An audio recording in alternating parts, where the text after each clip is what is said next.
Hello, everybody. This is Will from Last Mask on the Left, and thinking of renaming this island. Maybe we go to Pineapple Island. Maybe we're going to Passion Fruit Island. Maybe we're going to, I don't know. What the fuck would you name an island? I tried to name it Cocoa Nut Island to not to be confused with coconut, one word, but cocoa nut. You know, like chocolate but nutty. I don't know. I thought it would be fun. But I think we might be going to Pineapple Island soon. I think is what we're going to be calling this bad boy. Anyways, I thought I would be doing a review for the game that we just finished, Road 96. I've got a paint document here open with the cast, as you can see. And I wanted to tell you a little bit about the game. And fair warning, there are spoilers. So, if you do not want spoilers, do not watch this video. Okay, this is going to be telling you a lot about the plot, about the characters, and the things behind them, right? I'm going to be reviewing the game and my opinion of the characters as well, because they're a huge part of this. Now, first of all, of course, the game is a point-and-click adventure. It's sort of a randomly generated road trip with 7 or 8 different characters that you play, which are just all randomly generated teens trying to escape the nation of Petria, where you are ruled by a tyrannical dictator named Tyrak, who is, coming up to an election, but he's trying to suppress the vote. And teenagers who try and escape this country often get sent to the pits. So, yeah, it's got a lot of social political commentary, but I feel like at times it's very tepid, very on the nose. Your solutions are very simple. Your choices are very simple in terms of changing the overall political outcome. You can advocate for revolution, forcibly overthrowing the government, radical change.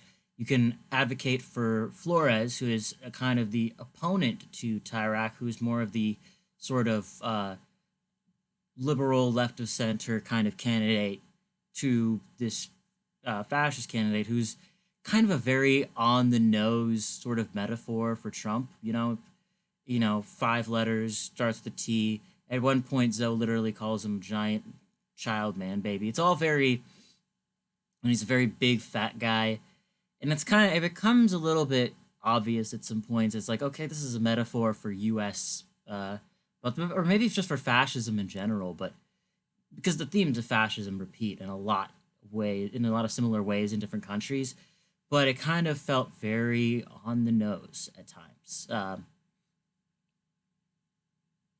You have your 3 options, like revolution, voting, and the third option, of course, is like just fuck it, individualism, going my own way, which really just kind of helps Tyrak at that point. It just basically just sort of like you can only help yourself, don't care about others. Fuck it, I got mine. And it's a very obviously not great option to pick, but those are your kind of 3 routes you can go in, and those are like the 3 main endings. There are choices you can make to change little things in those endings, but they're not nearly as important as which of the 3 options you pick. And one of the problems I find is that unless you support the electoral process, whether you just completely support Flores and don't get too much behind the revolution, you can't really get a good ending, at least not a satisfying ending. People that you care about are going to die if you do not pick Flores, and it just feels really awkward in that regard. I would also say that there is not enough variety necessarily to warrant the randomization of encounters. You'll miss like a handful that you get in a new game plus when you play through it again, but really it's just you'll play through 90% of the scenes in this game in your first playthrough.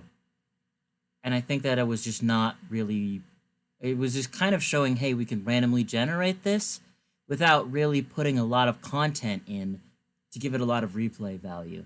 I don't think it's a bad game by any means. It's just, it's very much overhyping itself. The graphics are beautiful, though, and the characters are wonderful. So I want to actually get to the characters now. You have these eight, though it's more of seven because two of them are in scenes together all the time. You have John, who is the sort of uh, revolutionary who uh, feels some regret over his attempted assassination of Tyrak in the past, and he has a star-crossed lover kind of situation going on with Fanny, who, if you saw the playthrough, I fucking hate her because she's supposed to be the good cop, who's an adoptive mother to Alex here, but anytime her things get too rough, she pulls out her gun. All right, like people argue with her on the bus, she literally pulls out her gun when she's argued with on the fucking bus. It's insane. She's supposed to be the lovable mother, and she just pulls out her gun on this shit.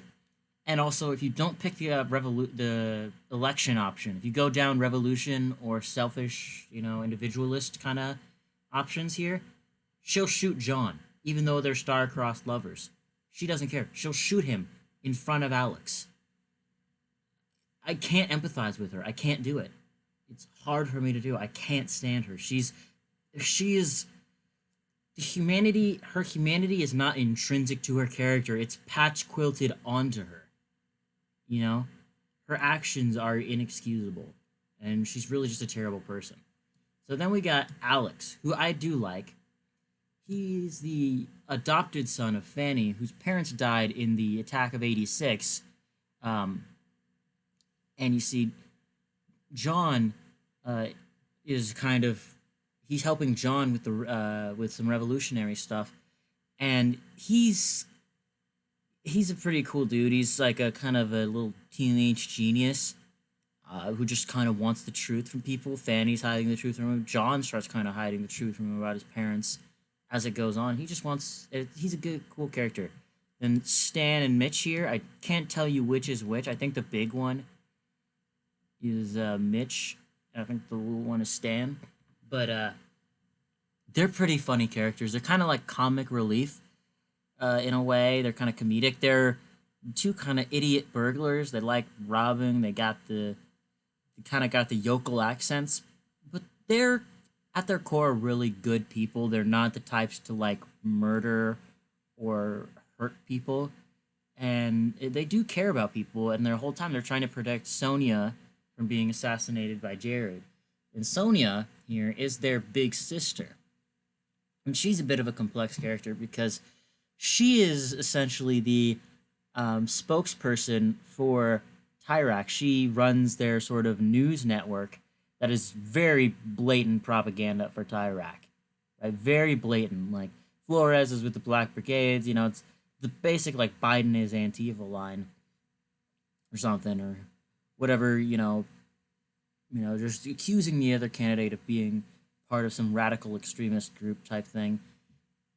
And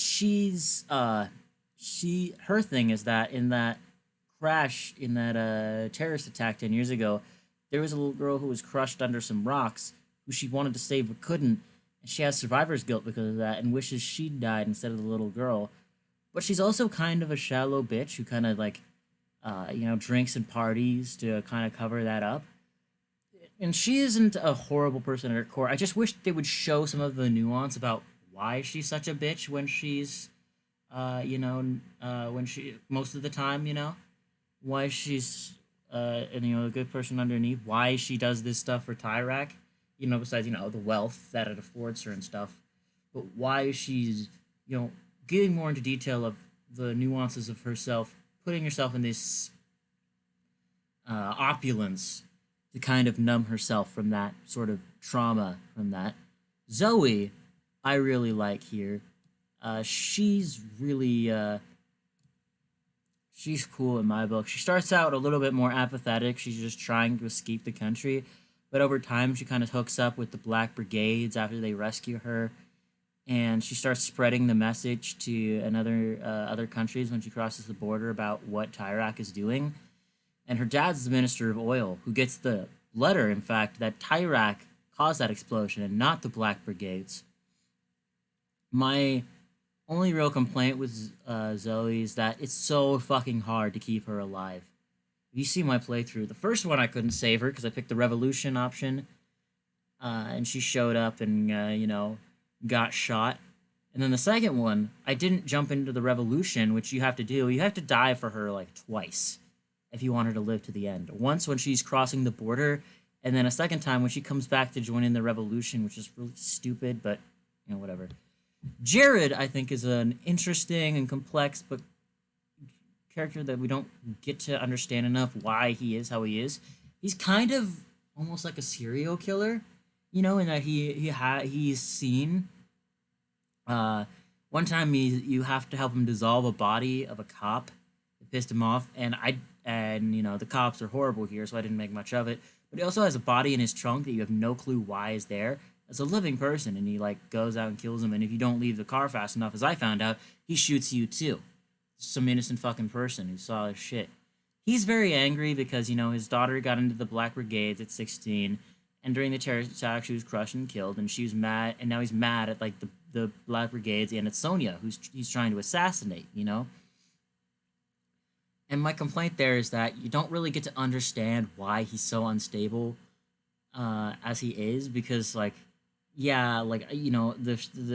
thing they're supposed to be saying is the loss of his daughter drove him like this, but a lot of people lost loved ones. John lost his first girlfriend in that crash, and that doesn't usually turn you into an insane psychopath with extreme rage who kills people. So I wish we'd gotten more of that with Jared, and I wish that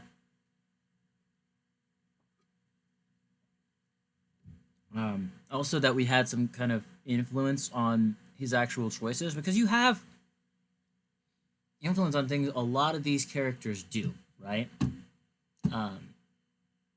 You have connections on John's fate, Fanny's fate, Alex's fate. The three of them leave together in the election ending.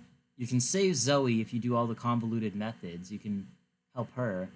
But with Jared, you can't help if he kills Sonya or not. From what I've seen, he always spares Sonya because he sees her say that monologue where she's like, I wish that I'd died instead of that little girl. I tried to save her, but I couldn't. And he just kind of spares her. And then he kidnaps the other leader of the Black Brigades that John argues with, who wants to use violence and tries to recruit Alex to make a bomb.